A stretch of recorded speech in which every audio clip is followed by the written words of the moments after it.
Hola mis hermanos, buenos días. Hoy tenemos para ustedes este video maravilloso, este tema fundamental y lo traemos de una perspectiva un poco diferente, grabada con este fondo, porque quiero usar estas láminas para mostrar las bastantes citas que tenemos para compartir con ustedes este tema fundamental. El tema de hoy, como pueden ver, se titula Mateo 28:19. Es una comisión o también una fórmula bautismal. Para eso vamos a estudiar lo que dice la Escritura, lo que se le reveló a Elena de White y lo que fue la experiencia pues, de nuestros pioneros adventistas. Este es un mensaje principalmente para los hermanos adventistas que pues creen en la Biblia, creen en la inspiración profética y creen que Dios usó a los hombres de Dios llamados pioneros para fundar este movimiento adventista. Así que bueno, sin más preámbulos, comencemos. El tema, como ya dijimos, lo tenemos aquí y vamos a ir con la primera lámina que nos habla, o vamos a analizar rápidamente lo que sería la veracidad de Mateo 28:19, dado que muchos han puesto en duda si Jesús dijo o no estas palabras, y básicamente ponen en duda porque piensan que estas palabras dicen o favorecen a una doctrina trinitaria. Pero vamos a ver cuáles fueron los argumentos que usamos para entender que 1 de Juan 5:7 no era parte de la Biblia y veamos luego si se cumplen en Mateo 28. Entonces, con referencia a 1 de Juan 5:7 tenemos 7 razones por las que entendemos que no es de la Biblia. ¿Cuál es? La primera razón es que está ausente, 1 de Juan 5:7, está ausente de los 5.000 manuscritos griegos antiguos. O sea, no se encuentra en ninguno de esos manuscritos. La razón número 2 es que solo aparece, 1 de Juan 5:7, en 4 manuscritos tardíos del siglo XII hasta el siglo XVI, o sea, del 1100 hasta el 1500. Aparece escrito, además, al margen de esos 4 manuscritos y por una mano posterior a la fecha de dichos manuscritos. La razón número 3 es que ese versículo que dice 3 son los que dan testimonio en el cielo y estos 3 son uno, está ausente de los 9.300 manuscritos del lenguaje antiguo, o sea, traducciones al sirio, al copto, al armenio, al etíope, al árabe y al eslava. Está totalmente ausente, no se encuentra. La razón número 4 es que también está ausente esas palabras de los escritos de los llamados padres griegos, que no lo usaron en las controversias trinitarias que tuvieron. Ellos eran defensores de la Trinidad y ese texto, esas palabras no estaban y no las usaron, porque si las hubiesen usado, si hubiesen estado en los manuscritos, ellos hubiesen usado por consiguiente esas palabras. La razón número 5 que tenemos aquí es que la primera vez que aparece esto en una Biblia fue en la Vulgata Latina del año 800 después de Cristo. La Vulgata es una traducción al latín y obviamente si aparece en la Vulgata es porque fueron traducidas, tomaron en cuenta esos manuscritos. La razón número 6 es que además nosotros como adventistas sabemos que Elena de White jamás citó este texto para apoyar ningún tipo de posición acerca de la deidad. Entonces encontramos la séptima razón es que los pioneros reconocieron que este texto no era de la Biblia. Eso fue, digamos, las 7 razones que hemos encontrado por las cuales encontramos y demostramos que 1 de Juan 5:7, ese texto que dice que los 3 dan testimonio y estos 3 son uno, ese texto no fue escrito por el apóstol Juan.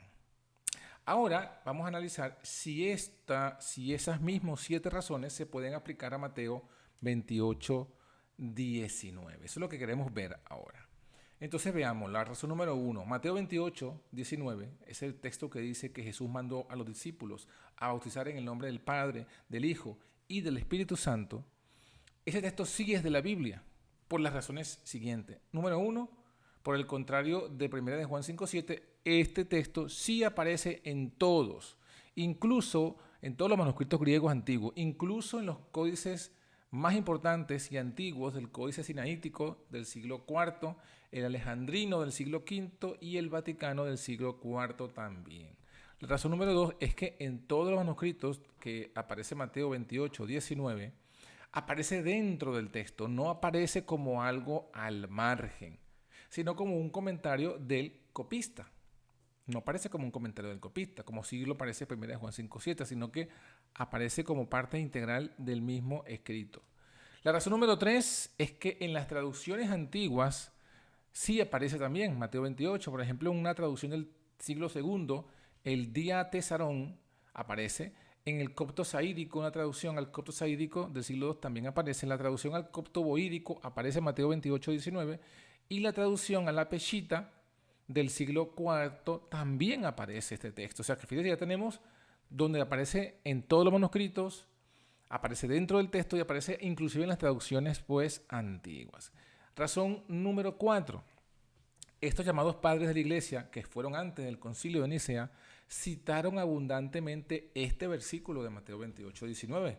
Encontramos, por ejemplo, a Eusebio, Ignacio, Justino Mártir, Ireneo y la famosa Didaqué, donde está citado las palabras, bautizándolos en el nombre del Padre, del Hijo y del Espíritu Santo. La razón número 5 es que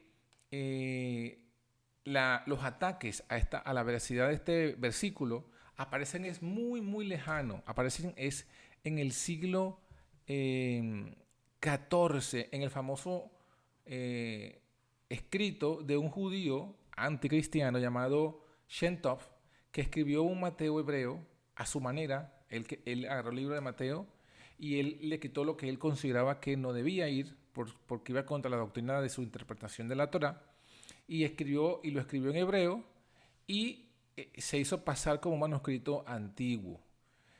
¿Qué ocurre en dicha obra? En dicha obra él quitó todas las partes o tradujo todas las partes diferentes donde se demuestra que Jesús es Dios y donde se demuestra que Jesús es el Mesías. Entonces él sacó ese manuscrito, lo presentó como el manuscrito antiguo de Mateo y engañó y sigue engañando a muchas personas. Y la razón número 6 es que Elena de White, que creen los adventistas, creemos que tuvo visiones de Dios, citó ese texto profusamente, abundantemente. Aseguró que los apóstoles bautizaban, como lo indica Mateo 28:19, en el nombre del Padre, del Hijo y del Espíritu Santo. Y dice que lo vio en visión. Así que tenemos 6 razones poderosas y, por supuesto, también tenemos la séptima, que los pioneros adventistas, contemporáneos con Elena de White, y que tampoco eran trinitarios, ellos aceptaron ese texto como válido. Ellos bautizaban en el nombre del Padre, del Hijo y del Espíritu Santo.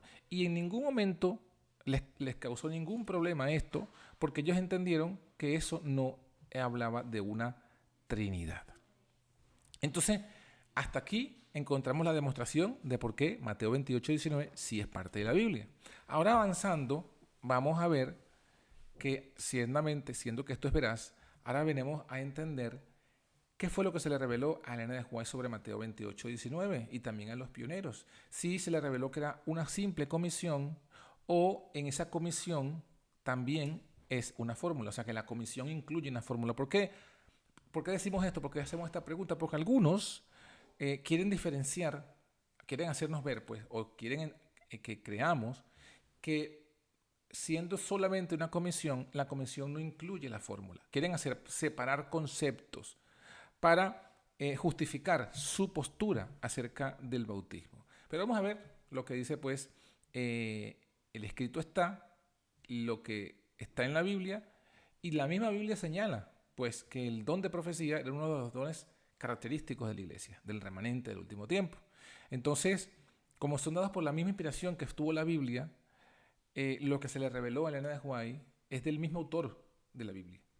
Y por eso es importante saber cómo se entendía, cómo se le remostró a ella ese pasaje de Mateo 28:19, porque ella misma dijo que ya sus escritos eran la luz menor para guiar y hacer entender la luz mayor. Así que bueno, veamos lo primero.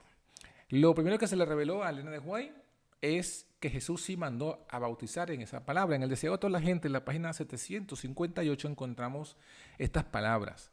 Revestido de autoridad ilimitada, dio su mandato a los discípulos. Id pues y hacer discípulos entre todas las naciones, bautizándolos en el nombre del Padre, del Hijo y del Espíritu Santo, enseñándoles que guarden todas las cosas que os he mandado. Y aquí que yo estoy con vosotros siempre, hasta la consumación del siglo. Entonces aquí vemos que ella reafirma que lo que Jesús dijo en Mateo 28 sí fue así. No es una glosa, no fue algo escrito posterior. Decir que Jesús no dijo eso, entonces decir que Elena de White, las visiones que tuvo son falsas, que se le enseñó y se le mostró una mentira. Ella confirma que sí, Jesús dijo esas palabras. Pero también, ¿qué se le mostró? Se le mostró que es una comisión. Mateo 28, 19. En Joya los Testimonios, tomo 3, en la página 289, dice: una comisión sagrada nos ha sido confiada. Esta es la orden que nos ha sido dada. Por tanto, ir y doctrinar a todos los gentiles, bautizándolos, sumergiéndolos en el nombre del Padre, del Hijo y del Espíritu Santo. La obra a la que os habéis consagrado consiste en dar a conocer el Evangelio de la salvación. Vuestro poder está en la perfección celestial. Joya de los Testimonios, tomo 3, página 289. Pero también se le mostró otra cosa. Se le mostró que la comisión automáticamente incluye la fórmula, que esa comisión también es una fórmula. En esta cita de primeros escritos, la página 100, dice lo siguiente: vi, una visión que tuvo, vi que en el tiempo de los apóstoles la iglesia estaba en peligro de ser engañada y explotada por los falsos maestros, como hoy. Habiendo recibido su mandato de Dios y una vez aprobados por la iglesia, los apóstoles salieron a bautizar en el nombre del Padre y del Hijo y del Espíritu Santo, y a administrar los ritos de la casa del Señor, sirviendo a menudo a los santos, presentándole los emblemas del cuerpo quebrantado. Note que aquí dice que ella vio que ellos salieron a bautizar en el nombre del Padre, del Hijo y del Espíritu Santo. O sea que reafirma que eso lo hicieron los apóstoles y que fue esa una fórmula bautismal. Pero en la siguiente lámina vamos a verlo todavía más claro, ¿sí? Dice aquí esta Elena de White, otro escrito de ella, este es Spiritual Gift o Dones Espirituales, tomo 3, en la página 9, desde el 1 al 4, los párrafos 1 al 4, la introducción de todo ese libro. Ella escribió esto: presentamos como base de la doctrina bíblica de la perpetuidad de los dones espirituales la comisión original. Entonces, es una comisión. Y cita Marcos 16, 15 al 20 y cita Mateo 28, 18 al 20. Y luego continúa explicando. Esta alta comisión se relaciona con el Evangelio, la fe, el bautismo, la salvación y los dones espirituales. El Evangelio debía ser predicado mientras hubiera pecadores que lo escucharan. La fe es igualmente necesaria a lo largo de la era cristiana. El bautismo, noten, el bautismo es una ordenanza perpetua en la iglesia y los ministros del siglo XIX bautizan en el nombre del Padre, del Hijo y del Espíritu Santo porque la comisión original lo requiere. Los términos de la salvación establecidos en esta comisión debían ser ofrecidos mientras los pecadores pudieran ser salvados. Entonces noten que en esa introducción ella enfatiza que los ministros del siglo XIX, es decir, de su época, 1800, bautizaban en ese nombre del Padre, del Hijo y del Espíritu porque la comisión original lo requiere. O sea, la comisión requiere la fórmula bautismal. O sea, no se puede separar la comisión de la fórmula. La comisión requiere que sean las personas bautizadas en el nombre del Padre, del Hijo y del Espíritu Santo. Y esto no es simplemente una explicación o o que está describiendo un proceso de conversión. No, de arrepentimiento, fe y lluvia tardía. No. Miren lo que dice la siguiente cita de Elena de White también. Esta está en la Review and Herald, 15 de junio de 1905. Y dice: si entonces resucitamos con Cristo, busquen las cosas que están arriba, donde se sienta Cristo a la diestra de Dios, Colosenses 3:1. Y luego pregunta ella misma: ¿cuáles fueron las palabras que se pronunciaron al participar en el rito solemne del bautismo? Las palabras que se pronunciaron, aquí está diciendo las palabras que se pronunciaron, no lo que se predicó antes, no la experiencia de los que fueron a bautizarse, que primero fueron arrepentidos por el Padre, luego fueron justificados por el Hijo. No está hablando de una experiencia, está diciendo las palabras que se pronunciaron al participar en el rito solemne del bautismo. Entonces ella responde a su pregunta. Dice: en el nombre del Padre y del Hijo y del Espíritu Santo, Mateo 28, 19. O sea que aquí está diciendo claramente que las palabras que se pronuncian al bautizar deben ser estas. Palabras que se pronuncian al bautizar, eso es lo que significa una fórmula bautismal. Fuiste sepultado con Cristo en el bautismo y resucitado a una vida nueva. Y los tres grandes poderes del cielo se comprometieron a cooperar con ustedes en sus esfuerzos por vivir la nueva vida en Cristo. Note cómo ella relaciona la fórmula bautismal con el compromiso que hay con Dios, con Cristo y con el Espíritu Santo. Entonces, no se puede, a menos que ignoremos voluntariamente esta cita o la queramos reinterpretar o manipular, no podemos negar que aquí está diciendo que esta es una fórmula bautismal. Aunque ella no use la palabra fórmula, no importa, porque lo importante no es las palabras solamente, sino la idea. Aquí está la idea. Ella dice, las palabras que se pronunciaron al participar del rito. Esa es la fórmula. En el nombre del Padre, del Hijo y del Espíritu Santo. Otra cita. ¿Qué dice aquí? Esta está en Espíritu de Profecía, en la página 136. ¿Y qué dice esta cita? Lo que está aquí en el título. A Elena de Juez se le reveló que antes de la cruz y antes de la muerte y de la resurrección y antes de que Jesús diera esa gran comisión a los discípulos en Galilea, antes ya los discípulos bautizaban con la fórmula de Mateo 28, 19. ¿Qué les parece? Mírenla, aquí está. Esta cita está en Espíritu de Profecía, tomo 2, en la página 136, y dice, está hablando, el contexto de esta cita está hablando en relación al conflicto que hubo entre los discípulos de Jesús, los discípulos primeramente entre los discípulos de Juan y los judíos, y luego los discípulos de Juan y los discípulos de Jesús.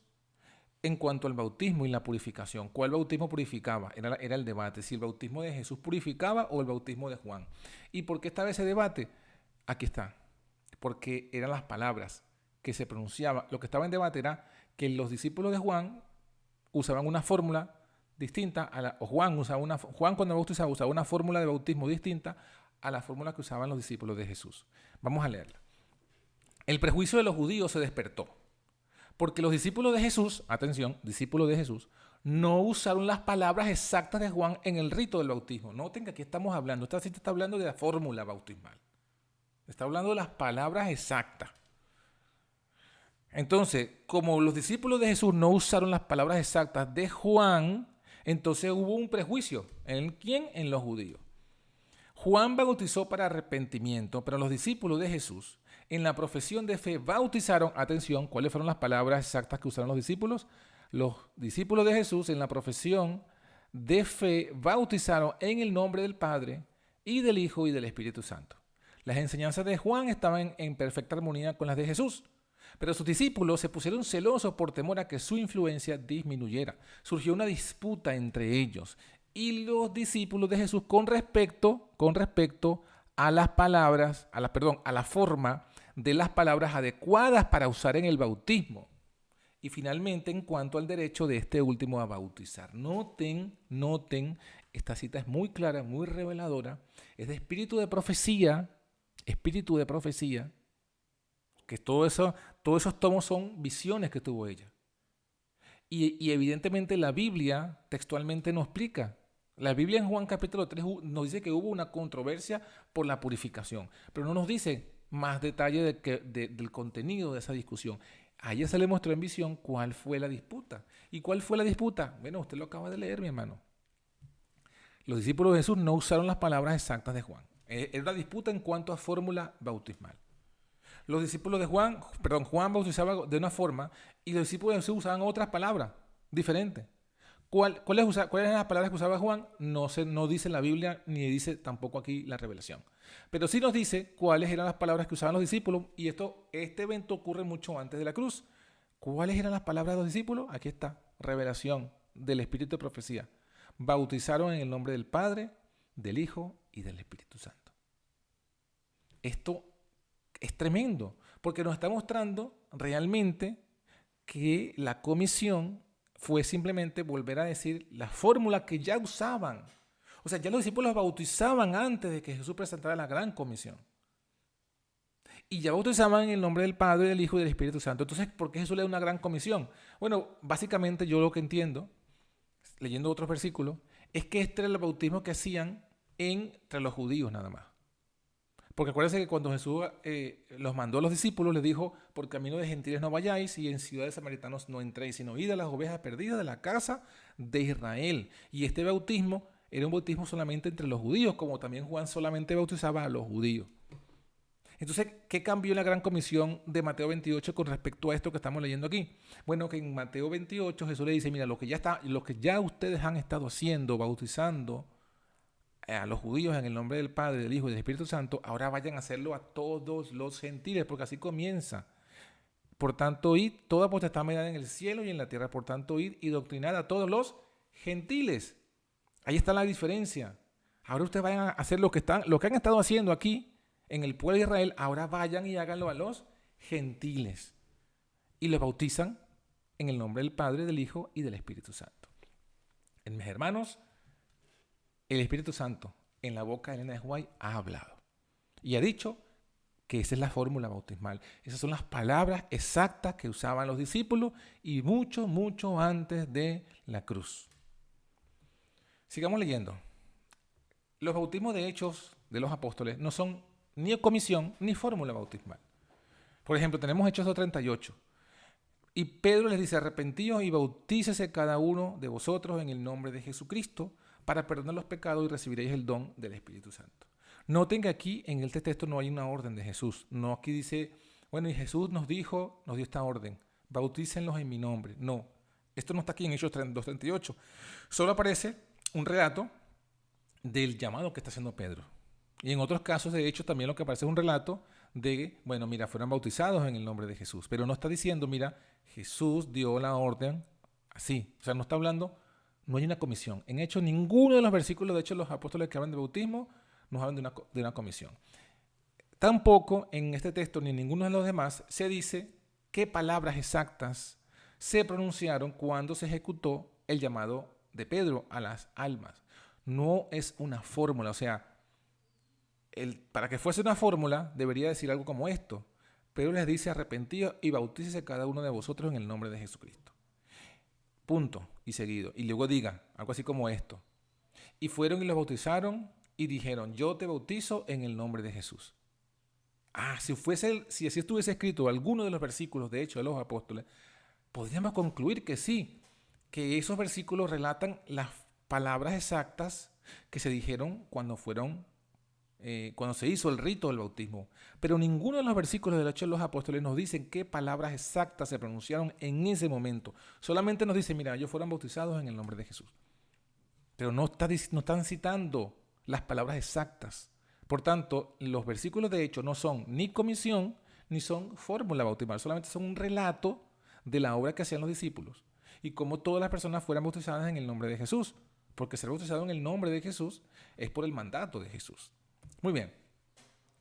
Los pioneros responden a este bautismo unicitario, porque esta idea del bautismo de solos en nombre de Jesús no es nueva, no es una nueva luz ni una nueva revelación. Ya esta idea llegó a la época de los pioneros y llegó a la mente de los pioneros y ellos dieron su respuesta iluminada. ¿Cuál fue? Aquí la tenemos. Este es J.H. Wagner en un libro que se llama Pensamientos sobre el bautismo, en la página 62, escrito en 1878, y dice lo siguiente. Dado que se dice en Hechos 2:38, 8:16 y 19:5 que fueron bautizados en el nombre de Jesús, algunos han inferido que los apóstoles bautizaron solo en el nombre de Cristo. Pero esta conclusión es muy poco convincente. Para descubrir la falacia de esta idea, noten, una falacia, solo será necesario examinar los términos de la comisión bajo la cual actuaron. ¿Ve? ¿Bajo qué comisión actuaron los discípulos? 1. El Salvador les dijo que enseñaran a todas las naciones y que las bautizaran en el nombre del Padre, del Hijo y del Espíritu Santo. Esa es la gran comisión. O sea, la única autoridad que tenían los discípulos para bautizar estaba en Mateo 28. No tenían autoridad en sí mismos ellos. Segundo argumento, segunda respuesta, segundo razonamiento. Les mandó que se quedaran en Jerusalén hasta que fueran investidos con el poder de lo alto. No debían predicar ni bautizar hasta que el Espíritu Santo descendiera sobre ellos. Continúa. 3. El poder prometido vino sobre ellos en el día de Pentecostés. Y ese día se predicó el primer sermón después que se dio la gran comisión. O sea, hasta ese momento no habían bautizado. 4. Si no bautizaron en el nombre del Padre, del Hijo y del Espíritu Santo, no obedecieron el mandamiento de su Señor. No cumplieron la comisión bajo la cual actuaron, o sea, fueron rebeldes y desobedientes a la comisión, a la orden de Cristo. ¿Y qué significa ser rebeldes a la orden de Cristo? Bueno, es hacer algo por tu propia autoridad, porque dice aquí por la cual, por esa comisión, solamente actuaron y tenían autoridad para bautizar. O sea, no tenían autoridad para bautizar, sino por esa comisión. Si tú le hubieses preguntado, Pedro, ¿por qué tú bautizas? ¿Quién te dio autoridad? Él tenía que decir, bueno, yo bautizo en el nombre de Cristo. Es decir, por la autoridad que me mandó Cristo. Eso es lo que significa en el nombre de Cristo. ¿Y cuál fue la autoridad que le dio Cristo? ¿Cuál fue el mandato? La comisión en el nombre del Padre, del Hijo y del Espíritu Santo. Además que sería ilógico que ellos bautizaran así en el nombre del Padre, del Hijo y del Espíritu Santo antes, cuando todavía Juan estaba vivo, en la controversia que ya leímos, y luego del Pentecostés entonces cambian la forma del bautismo. No tiene lógica. Continúa, Waggoner, y dice: confiamos en que nadie esté dispuesto a arriesgarse a una conclusión como esta. Si el registro de hechos de los apóstoles fuera la única evidencia en el caso, la omisión de los nombres del Padre y del Espíritu Santo podrían tomarse como decisiva. O sea, si no hubiese más versículos. Pero sabiendo que actúan bajo una comisión, Mateo 28, cuyos términos específicos requerían el uso de los 3 nombres sagrados, el caso parece bastante diferente. Noten, cuando entendemos que ellos estaban actuando bajo una comisión y que la comisión tenía claramente especificado los 3 nombres en los que debían bautizar, dice Waggoner, entonces luce diferente la situación. Cuando consideramos el prejuicio que existía entre los judíos contra la persona y el nombre de Jesús, vemos una buena razón por la cual su nombre debía presentarse con un énfasis especial para ellos, ya que no existía tal prejuicio contra los nombres del Padre y del Espíritu Santo. Es decir, ¿por qué Hechos de los Apóstoles enfatiza el nombre de Jesús y no el nombre del Padre y del Espíritu? Lo enfatiza porque los apóstoles lo enfatizaban en la predicación, porque ese era el prejuicio que había entre los judíos, pero no en la fórmula bautismal.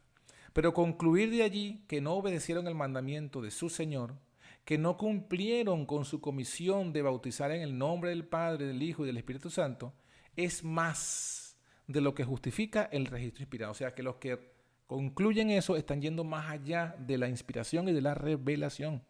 Y están yendo contra lo que se le mostró pues a Elena de White. Están yendo contra el espíritu de profecía, están yendo contra el Espíritu Santo. Y aquí dice, esperemos que nadie se aventure a tal terreno. Y esperamos que los que se hayan aventurado regresen al camino del Señor. Aquí está claramente expresada la revelación y la práctica que hacía y el entendimiento pues que tuvieron estos hombres de nuestro Señor, los pioneros. Avanzando, podemos decir lo siguiente. ¿Cuál es el significado entonces de Mateo 28, 19? Dado que no es trinitario. El significado es que hay que sumergir a los creyentes en el nombre del Padre, del Hijo y del Espíritu Santo. ¿Y qué quiso decir Jesús con estas cosas? Bueno, tenemos una explicación magistral del Espíritu Santo a través del Espíritu de Profecía. Esa está en una revista que se llama The Home Missionary, 1 de julio de 1897. Y noten que el significado real es el siguiente. Antes de dejarlos, Cristo les dio a sus seguidores una promesa positiva de que después de su ascensión les enviaría el Espíritu Santo. Y pues dijo, y hace discípulos a todas las naciones, bautizándolos en el nombre del Padre, y ponen entre corchetes, esto lo puso ella misma, Elena de White, un Dios personal, y del Hijo, un príncipe y salvador personal, y del Espíritu Santo, enviado del cielo para representar a Cristo. Noten cuál es el significado que le da el Espíritu Santo a el versículo, la explicación que nos da el Espíritu Santo por boca de Elena de White a este versículo. Bueno, lo que está diciendo Mateo 28, 19 es la verdadera deidad. ¿Y cuál es la verdadera deidad? Bueno, el Padre es el único Dios personal. El Hijo es el príncipe y salvador personal, o sea, los dos son personales. Pero el Espíritu Santo no se usa la palabra personal, sino se dice enviado del cielo para representar a Cristo, para personificar a Cristo. La palabra representar y personificar son sinónimos. O sea, nos está diciendo, hay dos personas y una personificación. Hay dos personas y una representación de Cristo. Noten que vino a representar no a sí mismo, ni siquiera al Padre, sino que vino a representar a Cristo. Por eso es que claramente el Espíritu Santo es el mismo Cristo, pero en otra forma. Y de ahí la palabra otro. ¿Por qué es otro consolador? Si es el mismo Cristo, ¿por qué se le dice otro? Bueno, porque es el mismo Cristo, pero en otra forma personal. Cristo en persona vino a la tierra, el Hijo de Dios. El Espíritu Santo es el mismo Cristo, pero en otra forma personal, en una personificación, en una personalidad. Y eso es lo que está explicando aquí, claramente. Esta cita es de oro, de oro, porque en simple, palabras entre corchetes, nos muestra cuál es el real significado de Mateo 28, 19. Y no es Trinidad. Pero no es lo único, sigamos viendo otras citas del significado. Esta está en una carta 129 de 1903 y dice: cuando los cristianos se someten al solemne rito del bautismo, el Señor registra el voto que hacen de serle fieles. Este voto es su juramento de lealtad. Es un juramento. O sea, el bautismo también es un juramento de lealtad. Son bautizados en el nombre del Padre, del Hijo y del Espíritu Santo. Así están unidos, noten, por ese voto y por ese bautismo, están unidos con los tres grandes poderes del cielo. Se comprometen a renunciar al mundo para observar las leyes del reino de Dios. Noten para que no se confundan, ¿no? Tres poderes no son tres seres. ¿Sí? Tres poderes no son tres seres, ni son tres personas. Tres poderes, dice, tres poderes del cielo. Y Trinidad tiene que ser tres personas que son dioses, tres divinidades, que están unidas conformando un solo Dios. Eso es Trinidad. Y tres poderes no es eso. Y ya lo hemos visto en la cita anterior. Así que no es lo mismo. No se confundan ni se dejen engañar por enredo de palabras, porque las palabras son muy, pero muy claras. Otra cita, Joyas Testimonios, tomo 2, página 396. Los votos que asumimos con el bautismo abarcan mucho. En el nombre del Padre, el Hijo y el Espíritu Santo somos sepultados como en la muerte de Cristo. Noten que por medio de ese triple nombre es que somos sepultados en la muerte de Cristo. ¿Por qué? Porque los tres poderes, las tres agencias estuvieron involucradas en la crucifixión y muerte. Hay algunos que, explicando el por qué el bautismo debe ser en el solo Jesús, dan una explicación de la redención, evidentemente contraen la palabra. Sacan de la ecuación de la muerte, de la crucifixión y de la resurrección de Cristo, sacan al Padre y al Espíritu Santo. Y no se puede porque Jesús vino, pero el Padre fue quien lo envió. Él mismo lo dijo, ¿no? Mi Padre me envió. Y también dice el texto de Juan 3:16 que de tal manera amó Dios, el Padre, al mundo que dio a su Hijo. Entonces Jesús no vino por sí mismo. Jesús no estaba solo en esa obra. Cuando Jesús murió, el Padre estaba con él, aunque estaba cubierto por una nube y él no lo sentía, pero estaba el Padre sufriendo. Y Cristo se entregó a la muerte por la influencia del Espíritu, porque lo que lo impulsó al desierto también lo impulsó a la cruz y lo impulsó a morir. Y a su vez, Jehová cargó en él en el pecado de todos nosotros. O sea, el Padre no sufrió en la muerte cuando el Hijo murió. Y cuando el Hijo muere y resucita, ¿Jesús se resucitó así solo? No, el Padre lo resucitó, lo dice montones de textos bíblicos. ¿Y con qué poder lo resucitó el Padre? Lo dice, con la gloria del Padre, que es el Espíritu Santo. Entonces no se puede separar lo que está unido en la obra de la redención: el Padre, el Hijo y el Espíritu Santo. Y como los tres están unidos, los tres poderes están unidos allí, en esos tres poderes somos sepultados en la muerte de Cristo y somos levantados a la semejanza de su resurrección. A la semejanza de su resurrección. En la resurrección de Cristo estaba Cristo presente, resucitando, estaba el Padre resucitándolo y estaba el Espíritu siendo el poder que lo resucitó. Entonces, ¿cómo podemos nosotros bautizarnos a la semejanza de Cristo si no invocamos en nuestro bautismo el triple nombre o los tres nombres sagrados, como dice Wagner? No se puede. porque estamos separando lo que estaba unido desde el principio. Sigamos leyendo. Dice, nuestra vida debe quedar ligada con la vida de Cristo. Desde entonces en adelante el creyente debe tener presente que está dedicado a Dios, a Cristo y al Espíritu Santo. El hecho de que todas estas palabras mencionen al Espíritu Santo no lo hacen un tercer ser. No lo hacen a alguien al quien hay que adorar o a alguien con el cual hay que hablar. Pero es verdad que no podemos negar la existencia del Espíritu Santo. No podemos negar eso que fue enviado al cielo a representar a Cristo. No podemos negar eso. Ni hablar como que si no tiene parte y arte en toda la salvación. Porque entonces tienen razón los que nos acusan. Estos niegan el Espíritu Santo. ¿Por qué? Porque lo sacamos de la ecuación. Y no podemos sacarlo de la ecuación. Lo que no podemos es convertirlo en lo que no es un tercer ser al cual hay que adorar y al cual hay que orar. Eso es lo que no podemos hacer. Pero tampoco podemos sacarlo de la ecuación y decir, no, el Espíritu Santo no tiene que ver, no tuvo nada que ver en la muerte y la resurrección de Cristo. ¿Cómo vamos a decir eso si la Biblia dice claramente que resucitó por el poder del Padre que operó en él y lo resucitó de los muertos, por la gloria del Padre?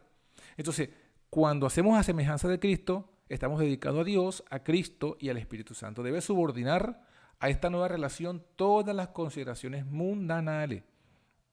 El hecho de que habéis sido bautizados en el nombre del Padre, del Hijo y del Espíritu Santo es una garantía de que si pedís su ayuda, estas potestades os ayudarán en toda emergencia. Noten, potestades, no estaba diciendo estos seres o estas personas.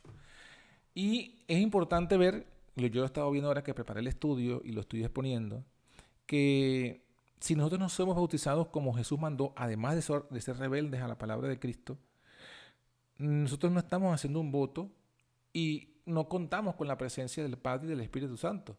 Porque aquí lo está diciendo, que cuando hacemos esto, nos dedicamos, estamos dedicados, consagrados a Dios, a Cristo y al Espíritu Santo. Entonces, cuando no hacemos esto, no estamos consagrados a Dios ni al Espíritu Santo. Somos rebeldes, pues, porque estamos separando lo que Dios unió. Lo que siempre ha estado unido, somos nosotros los que lo estamos separando por nuestra rebeldía y capricho. Perdóname que les hable así, pero es un capricho cuando ya tenemos una profeta que se le ha dado una claridad en visión y persistimos en ser rebeldes a lo que se le mostró. Más citas ahí. Urías en mí, el significado que le dio, que entendió de Mateo 28, 19. Somos bautizados en el nombre del Padre, del Hijo y del Espíritu Santo. Con esto expresamos nuestra creencia en la existencia del único Dios verdadero, la mediación de su Hijo y la influencia del Espíritu Santo. O sea, el bautismo de Mateo 28, 19 es una profesión de fe en el Dios verdadero, en el Hijo del Dios verdadero, la mediación del Hijo del Dios verdadero y la influencia del Espíritu Santo. Urías en mí, 1858, The Bible Students Assistance, páginas 21 y 22. ¿Qué otras cosas creían los pioneros sobre el bautismo? Bueno, esto es interesante esta parte porque vamos a reconocer aquí que los pioneros retomaron esa verdad que trajo la reforma sobre el bautismo y avanzaron y dieron un paso en la reforma y dieron el entendimiento completo del bautismo. Rápidamente vamos a verlo y ya sabemos que los católicos deformaron el bautismo porque pusieron a bautizar niños, ¿sí? Y ellos lo justifican y aquí está pues el catecismo católico donde lo justifica porque deben ser los niños bautizados y los bautizan por aspersión. Esa es la deformación que hicieron. Pero, ¿cómo fue cambiado? Bueno, el bautismo apostólico contaba con arrepentimiento propio, es lo que decía Juan, con fe propia, también lo decía Juan y Jesucristo. Eran hechos a adultos, a personas adultas que podían profesar arrepentimiento y fe, y era conociendo a la deidad. Conociendo a la deidad, y estaba en el nombre del Padre, del Hijo y del Espíritu Santo. No podías bautizarte en el nombre del Padre, del Hijo y del Espíritu Santo si no conocías y creías quiénes eran el Padre, que el Padre tenía un Hijo y que a su vez tenía un Espíritu Santo que era el Espíritu de ambos. Para poder usar esa comisión y esa fórmula bautismal, tenías que conocer la verdadera deidad, conocer quién es el Padre, quién es el Hijo y quién es el Espíritu Santo.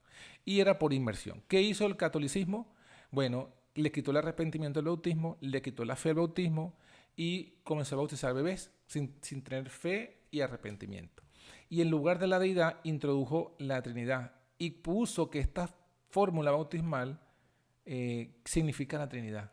Y lo ha hecho tan buen trabajo en engañar y convencer a la gente de que eso es Trinidad, que aún muchos que se dicen que no son trinitarios siguen leyendo en el versículo como la Iglesia Católica los ha programado. O sea, siguen bajo la programación neurolingüística de la Iglesia Católica, porque siguen pensando lo que la Iglesia Católica piensa de los versículos. Y cuando ven esto, dicen, no, esto es Trinidad. Y por eso es que son renuentes a ser bautizados así, porque tienen todavía allí una semilla de Babilonia en su cabeza. Y cuando leen el versículo, leen lo que la Iglesia Católica los ha programado a leer. ¿Y qué otra deformación hizo la Iglesia Católica? Bueno, la aspersión. Sigamos leyendo. Ahora, los reformadores, dice Jaime Huay, señala que ellos, cuando hicieron la reforma de la Iglesia Católica, o sea, la reforma de los engaños que hizo la Iglesia Católica, avanzaron en grandes aspectos, pero dejaron de reformar. Así lo dice en la Review y Herald de 1856, lo siguiente, Jaime Huay. La mayoría de los protestantes reformados, dice, el misterio de iniquidad comenzó a trabajar en la iglesia en tiempos de Pablo. Finalmente desplazó la simplicidad del evangelio, corrompió la doctrina de Cristo y la iglesia se adentró en el desierto. Martín Lutero y otros reformadores surgieron con la fuerza de Dios y con la palabra y el espíritu dieron grandes pasos de la reforma. La mayor falla que podemos encontrar en la reforma es que los reformadores dejaron de reformar. Atención, los reformadores dejaron de reformar. Y él mismo explica qué fue lo que dejaron de reformar. Sigue diciendo, si hubieran continuado avanzando hasta haber dejado atrás el último vestigio del papado, como la inmortalidad natural, como el bautismo por aspersión, como la Trinidad y la observancia del domingo, la iglesia estaría libre de sus errores no escriturales en la actualidad. Noten que él señala que la iglesia reformada protestante le faltó reformar la inmortalidad, la Trinidad, la observancia del domingo, pero también el bautismo. O sea, 2 puntos clave le faltó reformar a la iglesia protestante, la Trinidad y el bautismo. ¿Qué hicieron los pioneros? Entonces, ellos sí avanzaron en esa reforma. Ellos reformaron. Cuando ocurrió eso, ¿por qué fue que los reformadores dejaron de reformar? Los reformadores rechazaron el mensaje que Dios levantó a través de un grupo llamado anabaptistas y bautistas, que ellos trajeron una reforma del bautismo católico. ¿Cuál fue el bautismo católico? Bueno, repetimos, ¿no? Esta parte no la pusimos antes. En el bautismo apostólico implicaba un arrepentimiento, pero un arrepentimiento ¿de qué? De los 10 mandamientos, incluyendo el sábado. El bautismo católico no habla de arrepentimiento y lo que se enseña son los mandamientos católico. En lugar de la fe, los católicos enseñan fe en el credo, ¿sí? Y lo demás ya lo habíamos dicho, adultos y bebés, la Trinidad en lugar de la deidad y en lugar de inmersión, aspersión. ¿Qué hicieron los anabaptistas? Los anabaptistas entendieron que no debía ser por aspersión, sino por inmersión, hicieron esa reforma. Y reformaron el hecho de que no podían ser bautizados los bebés. Reformaron también de que en lugar del credo debe ser la fe propia de la persona y avanzaron un poco en la reforma, aunque no completa, porque implicaba un arrepentimiento de haber violado a la ley de Dios, pero solamente 9 mandamientos, porque los anabautistas y los bautistas también guardaban el domingo. Y otra cosa que no hicieron otra cosa que no terminaron de reformar los anabaptistas del bautismo fue que seguían creyendo en la Trinidad. Así que hubo un avance, pero no completo, en la reforma que hicieron los anabaptistas y bautistas. Ahora, los pioneros avanzaron esa parte que faltaba. Además que recibieron la verdad del bautismo, vamos a leer aquí, Jaime Huay dice lo siguiente: el bautismo es una ordenanza perpetua de la iglesia y los ministros del siglo XIX bautizan en el nombre del Padre, del Hijo y del Espíritu Santo porque la comisión original así lo requiere. Son las mismas palabras que está en el libro de su esposa, en el Espíritu de Profecía, pero esta vez las escribió él en la Review and Herald del 4 de febrero de 1862. Entonces ellos aceptaron pues el bautismo, el avance que habían hecho los anabaptistas y los bautistas. Ahora, ellos agregan algo, los pioneros completan la reforma del bautismo.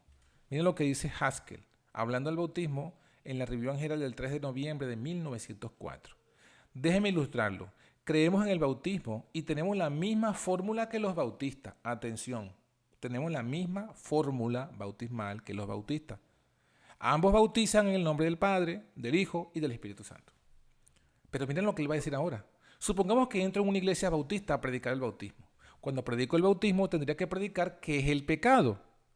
Y luego tendría que predicar la ley. ¿Cuánto tiempo me dejarían quedarme allí y predicar la ley? No puedo volver. O sea, él pregunta, ¿cuánto tiempo me dejarían? Poco tiempo. No puede volver a las verdades que sostienen las diferentes denominaciones y ser salvo por ellas. No puedes sacar la verdad del marco de la verdad, volver a tu experiencia anterior y ser salvo. ¿Por qué? Porque Dios lo ha colocado en el marco de la verdad. Y ahora la salvación está en un sistema de verdad. Fíjense que esto es interesante porque él está diciendo que la fórmula sigue siendo la misma que los bautistas. Pero aunque la fórmula es la misma que los bautistas, yo no puedo bautizarme con los bautistas. ¿Por qué? Porque está diciendo que ahora esa fórmula implica predicar la ley, el arrepentimiento de la ley, de los 10 mandamientos. O sea, ahora esa fórmula bautismal está enmarcada, como lo dice él mismo, en un sistema de verdades. Y aunque yo me salga, si yo tomo esa misma fórmula, aunque sea la misma fórmula, pero yo la saco de ese sistema de verdades y la coloco en otro sistema de verdades, es decir, el sistema de los bautistas, ya no me sirve. Porque Dios, ¿por qué? Dice, porque Dios la ha colocado en el marco de la verdad. O sea que mientras yo no sabía la verdad, ese bautismo era suficiente. Pero ahora que Dios me ha colocado en un marco de verdad, aunque de forma externa parece que es lo mismo, en esencia ya no es la misma bautismo. ¿Y por qué? Porque está conectado el arrepentimiento para el bautismo con la ley, cosa que los bautistas no guardan. Este punto es interesante porque aquí nos muestra que el otro aspecto donde los pioneros reformaron el bautismo, en el arrepentimiento de los 10 mandamientos. Otra cosa que se añade a esta reforma, ya la habíamos leído, lo que dijo Uriah Smith. Uriah Smith también añade que el bautismo implica confesar la fe en el Dios verdadero. Somos bautizados en el nombre del Padre, del Hijo y del Espíritu Santo. Mateo 28, 19. Con esto expresamos nuestra creencia en la existencia del único Dios verdadero, la mediación de su Hijo y la influencia del Espíritu Santo. Es decir, se aplica lo mismo. Yo no puedo usar la misma fórmula, decir, bueno, yo me bautizo ahora en una iglesia trinitaria, porque aunque la fórmula es la misma, no está colocada en el marco de verdad. Y el marco de verdad, ahora vemos, aplican dos cosas. Aplica en la vigencia de la ley de Dios que define lo que es pecado y el arrepentimiento, y la creencia en el único Dios verdadero. Entonces, eso también nos muestra que el bautismo de la iglesia adventista de hoy, que está enmarcado con el arrepentimiento de los 10 mandamientos porque creen en el sábado, sin embargo, no está no es correcto, es incompleto, porque no está en el marco completo de la verdad, porque para los adventistas de hoy, Mateo 28, 19 implica Trinidad. Entonces, eso lo sabemos, o deberíamos saberlo, porque debemos saber que todo acto de fe, o todo acto religioso, todo acto que hacemos para con Dios, tiene dos aspectos, el aspecto literal y el aspecto espiritual. La ley tiene dos aspectos, la ley es letra, pero también es espíritu, lo dice Pablo, la ley es espiritual. O sea, yo no puedo quebrantar la ley de Dios ni en la letra ni en el espíritu. ¿Sí? O sea, yo puedo decir, yo guardo la ley de Dios en la letra, que era lo que hacían los fariseos, pero la quebrantas en el espíritu. Cuando Jesús dijo, oíste que fue dicho, no matarás, pero yo os digo que cualquiera que aborrece a su hermano ya es culpable de juicio, Jesús no está diciendo allí que la ley tiene dos aspectos. No está diciendo Jesús, bueno, lo importante es el espíritu y no la letra. No. Jesús está diciendo, la ley tiene dos aspectos que son igualmente importantes, la letra, pero también el espíritu. El problema de los fariseos es que se quedaron en la letra. Y hay muchos hoy día que es lo mismo, que se quedan en la letra y piensan que si yo uso la misma fórmula que los bautistas o que los adventistas trinitarios, ya estoy mal. No, porque tiene dos aspectos. La Biblia tiene el aspecto de la letra y el espíritu. Entonces, ¿qué es lo que acabamos de leer? Esa verdad está en un marco. No puedo sacar esa verdad y colocarlo en otro marco y ser salvo, porque ya Dios me la ha mostrado en el marco que es. Entonces, la fórmula debe ser colocada como debe ser colocada, la fórmula correcta, y es colocada en el marco correcto. ¿Cuál es el marco correcto? Con referencia a los 10 mandamientos y con referencia a la existencia del único Dios verdadero, la mediación de su Hijo y la influencia de su Espíritu Santo. Eso fue el aporte que hicieron pues los pioneros, o sea, la reforma la completaron. Y así fíjense cómo en los adventistas originales pioneros se restaura el bautismo como los apóstoles. Un arrepentimiento de violar los 10 mandamientos, incluyendo el sábado, una fe propia para los adultos, conociendo la verdadera deidad, como ya lo vimos en Uriah S. Smith, y con la misma fórmula en el nombre del Padre, del Hijo y del Espíritu Santo y por inmersión. Y es ahí donde vemos que los adventistas pioneros completaron la reforma que iniciaron los bautistas. Una reforma del bautismo católico. Eso es importante tenerlo claro. ¿Qué hicieron los pioneros cuando entendieron todas estas verdades? Se rebautizaron. Aquí tenemos una referencia de Arthur L. White, que fue nieto de Elena de White, y él señala que hace una cita, ¿no?, de su abuelo también, Jaime White, donde Jaime White comenta lo siguiente: al recibir el bautismo de mis manos, en un periodo temprano de su experiencia, cuando la levanté fuera del agua, inmediatamente ella estaba en visión. O sea, esto está en el libro Life Incidents de Jaime White, en la página 273. Recordemos que Elena de White era metodista y fue bautizada metodista. Fue bautizada cuando la experiencia de Guillermo Miller, cuando estaba por venir, según creían ellos, Jesús en el 44. O sea que ya tenía un bautismo y como había sido con los metodistas, era en la fórmula correcta. Sin embargo, ella fue rebautizada por su propio esposo, Jaime White, en el nombre del Padre, del Hijo y del Espíritu Santo, pero ahora en el marco de verdad, porque lo entendieron todo.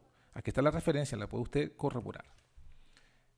Ahora, esa fue la misión del adventismo original y pionero: restaurar lo apostólico.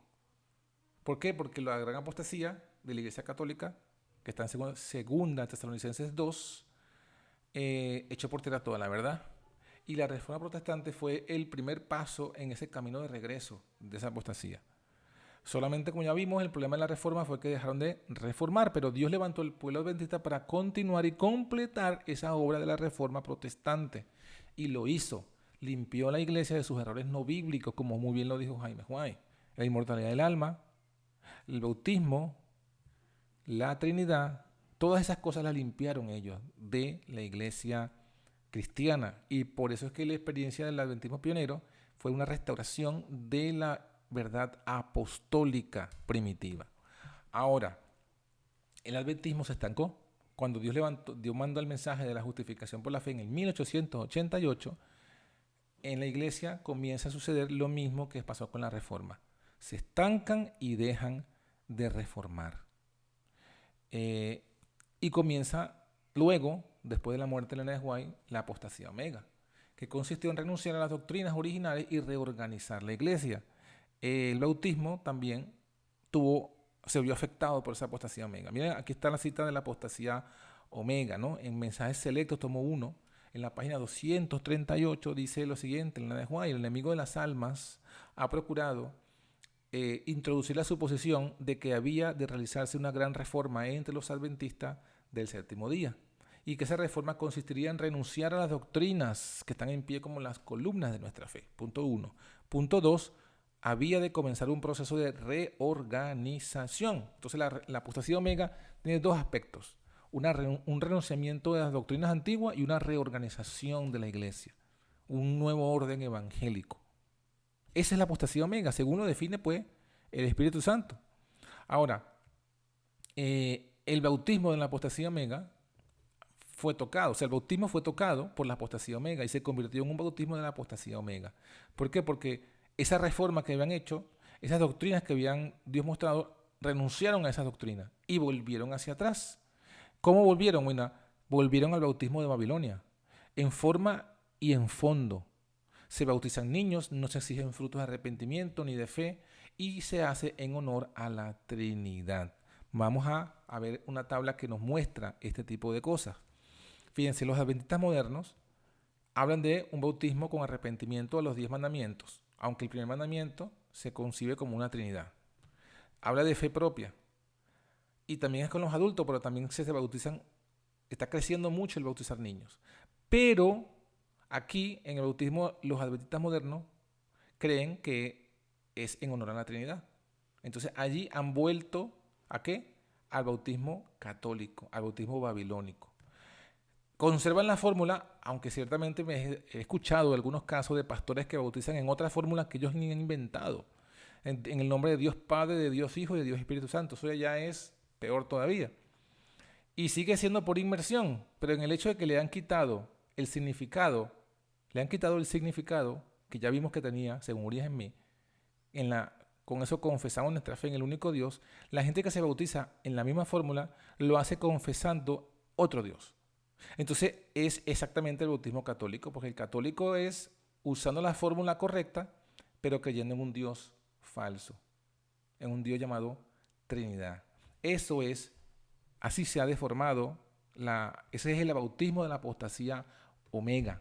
Es un bautismo como el catolicismo, usando la misma fórmula, pero deformando el significado. El llamado que Dios nos hace es a protestar, restaurar y reformar. Aquí estamos haciendo eso. Estamos llamando a hacer frente a la apostasía omega. En este caso, el bautismo es de denunciar ese bautismo como un bautismo de la apostasía omega. Un bautismo el bautismo que, aunque conserva la fórmula, está deformando el significado.